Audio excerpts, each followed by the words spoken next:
A good Erev Shabbos, Chodesh Tov, Happy Chanukah. If you ever came across a fascinating short story called In Dreams Begin Responsibilities by a very young American Jewish author, it's a widely read and influential piece of writing.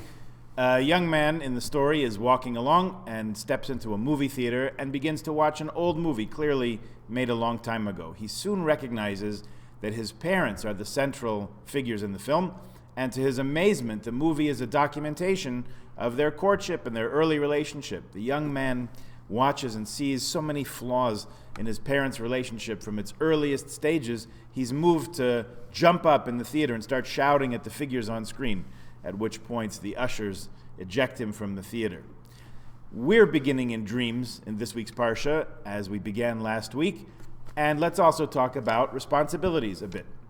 Last week's Torah reading had us witness the very young Joseph recounting to his own family his dreams and their content and meaning. He dreamed that sheaves in the field, later stars and planets in the sky, all bowed down to him, which his brothers and his father understood to mean Joseph's arrogance in thinking that they would one day all bow down to him. Last week's portion also concluded with dreams.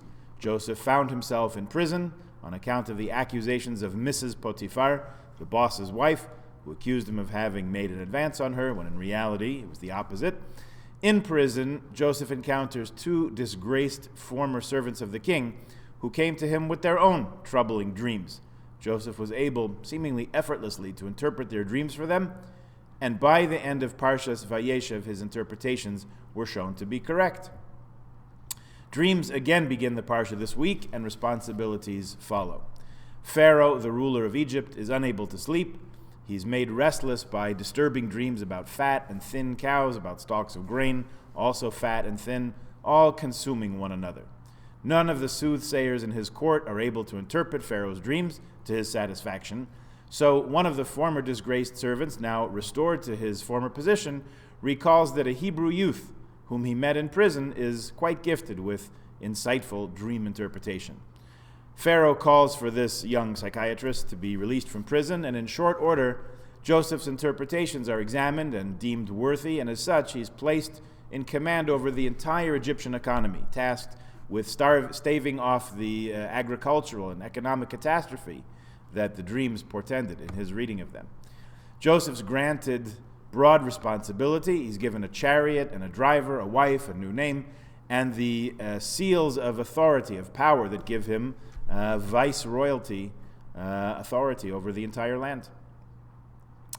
He embarks on his 5-year plan and ultimately saves the realm from disaster, as was the hope and expectation placed in him. Now, a strange thing happened along the way, and as the supply chain shortage struck across the region, even reaching as far as the land of Canaan, Joseph's brothers, who long ago sold him into slavery, turned up in Pharaoh's palace, looking for provisions to tide them over until the famine is through. A truly troubling series of encounters ensues, wherein Joseph recognized his brothers immediately, but they failed to recognize him. There's a great deal to say here about identity, familiar relations or lack thereof, self-identity, and assimilation for another time. Now we're talking about responsibility. In brief, Joseph's plan is to put his brothers through a series of tribulations to determine, really for themselves as much or more than for him, that they have repented of the sin that they committed so long ago of treating a brother so callously. The plan involves sending them back to Canaan to bring Benjamin, the youngest brother, and when they're in Joseph's presence, headed back to Canaan again, Joseph has a servant plant some valuables in Benjamin's backpack so that they can be apprehended at security and brought in as thieves. Here comes the responsibility part. The verses in the Torah say, and we're looking at the beginning of chapter 43 of Genesis here, the first verses, and then specifically verses 8 and 9. As part of this scheme to place the brothers in a position to stand together or betray one of their number, as they had done years before to him, Joseph sends them off, but he has a servant stash a silver cup and some cash among Benjamin's luggage. When he's caught, when the brothers are caught, they say, Asher yematze itay me'avadecha v'meis, v'gam anachnu nihiyeh la'adoni la'avadim. The one of us on whom the item is found shall die, and the rest of us will become slaves. Joseph adjusts their interpretation a little bit. Vayomer, he replies to them, Gam ata chidivrechem kenhu, asher yimatze ita yiyeli eved va'atem tiyu nikiyim. Even now, as you say, he tells the brothers, so it is, the one on whom it is found shall be a slave to me, but the rest of you shall go free. Rashi comments that the brothers' point, by right, is true, that all, in fact, are culpable for the matter, meaning that if a stolen item is found among a group of 10, a group of however many it is, they're all arrested. However, says Joseph, I will be lenient, and I will punish only one of you. The fact of the matter is, the law actually does not hold a collective guilty for theft in a case like this. Even though they all seem to be in agreement that there can be collective guilt, this doesn't make it so. Rabbi Moshe Feinstein says that there must be something else going on here in this story. We're talking about two different levels of law. Under the law that we practice in our world, in the human realm, the members of a group that includes a thief are not held responsible for the crimes of one of their number. However, if we take a different perspective, we get different results. Min hashamayim, looking at things from a supernal view, we all do, in fact, have a share in responsibility, if not in guilt. If members of the group are appropriately honest and upstanding and careful to avoid anything that even resembles or has a whiff in the slightest of theft, they will necessarily influence all the members of the group, the entire group, to discourage any one of them who's thinking about theft. Conversely, the fact that one of the group might be thinking of or even acting on the idea of stealing is, in fact, a poor reflection on the entire group. Arguably, each of them bears a measure of responsibility, if not actual guilt. Or perhaps it might even be a share in the guilt. Their lack of care and caution in making it clear that they would not tolerate dishonesty among their group makes them culpable in the heavenly realms, although not in the earthly realms, perhaps because it's unreasonable, unfair to expect such a high standard of behavior from regular human beings, flesh and blood. This view of Rashi's results in an attitude that one even close to untoward happenings must examine himself or herself and determine what laxity or what incaution or abdication of responsibility brought about such an event, even in their immediate orbit. The difference between guilt and responsibility is significant, but responsibility itself is also a worthy consideration. Now, we have to look around at the world as we see it and ask what is taking place on our watch that, although we might not bear the guilt for it, what nonetheless can and should call us to account on responsibility.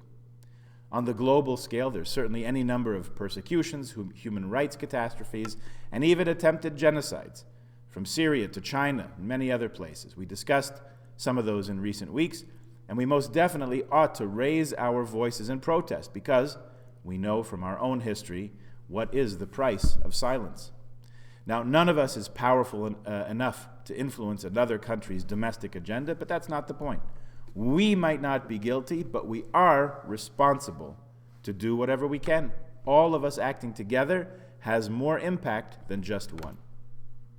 Here in Canada, we see that there is still inequity, injustice, long-standing cultural and economic imbalances that, since they benefit us, might not be high on our list of things to campaign about and change. Nevertheless, we pursue justice not because it benefits us, which it may very well, but because it is right.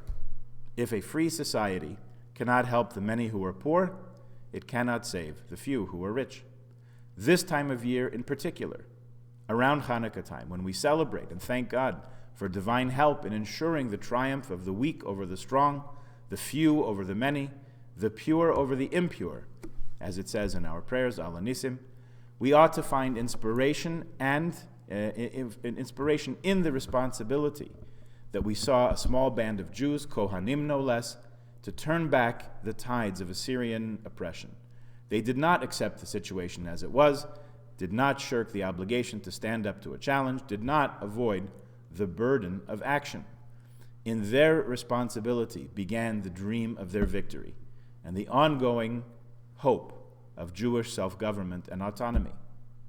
On this very special Shabbat that brings together the higher calling of responsibility of Chanukah with the dreams of Parshas Mikeitz and the forgiveness and atonement that Rosh Chodesh brings, we can re-examine our own relationships with our fellow human beings and renew our sense of concern and responsibility to brighten the world especially when it seems particularly dark. Shabbat Shalom, Chodesh Tov, Chanukah Sameach.